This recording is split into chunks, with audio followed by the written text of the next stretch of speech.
મોરબી 2017માં મુસ્તાક મીર પર જાહેરમાં ગોળી મારી હત્યા કરવામાં આવી હતી. હત્યા કરવા મામલે આરોપી હિતેન્દ્રસિંહ ઝાલા, ધર્મેન્દ્રસિંહ ઝાલા, મુળરાજસિંહ જાડેજા, પલ્લવભાઈ રાવલ વિરુદ્ધ ગુનો નોંધાયો હતો. જે અંગેનો કેસ મોરબી પ્રિન્સિપાલ સેશન્સ કોર્ટમાં ચાલી જતા તમામ 4 આરોપીને શંકાનો લાભ આપી છોડી મૂકવા આદેશ કરાયો હતો.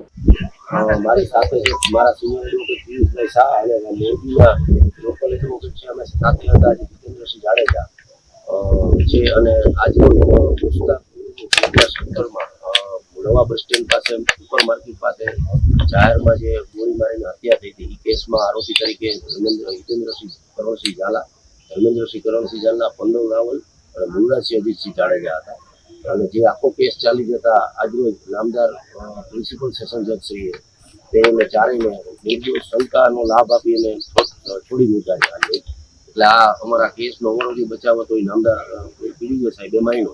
આ કેસમાં ટોટલ 43 થી 44 સાક્ષી તપાસવામાં આવ્યા હતા અને જેમાં બેલિસ્ટિક એક્સપર્ટ, સાહેબો, પંચો અને તપાસનીશ અધિકારી, પોલીસ સહિતને સાક્ષીઓ તપાસવામાં આવ્યા હતા. ડિફેન્સમાં 108 કલાક મોડી ફરિયાદ લેવામાં આવી હતી. સૌથી પહેલા ફરિયાદી આરિફ મીરે એવું ફરિયાદમાં લખાવેલું હતું કે ધર્મેન્દ્રસિંહ સ્કૂટર ચલાવતા હતા અને હિતેન્દ્રસિંહ ફાયરિંગ કરીને હત્યા કરી છે. એવા સંજોગોમાં જ્યારે અમે પોલીસને જે તે વખતે અરજી આપેલી હતી બનાવ વખતે ધર્મેન્દ્રસિંહ બોમ્બે મુકામે હતા એવું મને જાણમાં આવતા એને ફરીથી વિશેષ નિવેદન આપ્યું એવું કીધું કે મુળરાજસિંહ ચલાવતા હતા અને ધર્મેન્દ્રસિંહ હાજર હતા. ત્યાર પછી 108 કલાક વડોદરા સાહેબ હાજર હતા ત્યારથી એને કોઈ ફરિયાદ ન હતી અને મોડી ફરિયાદ હતી. બેલેસ્ટિક એક્સપર્ટના પૂરામાં એવું આવ્યું કે એકથી ઝાઝા હથિયાર વપરાણા છે. પીએમ કરનાર ડોક્ટરમાં એવું અમારી વિગત તપાસમાં આવ્યું અને જે ગોળીઓ સ્થળ ઉપર મળી છે એ હિતેન્દ્રસિંહના હથિયારની જ બધી ગોળીઓ નથી, એટલે બીજા હથિયારો પણ વપરાણા છે એવો ડિફેન્સ હતો.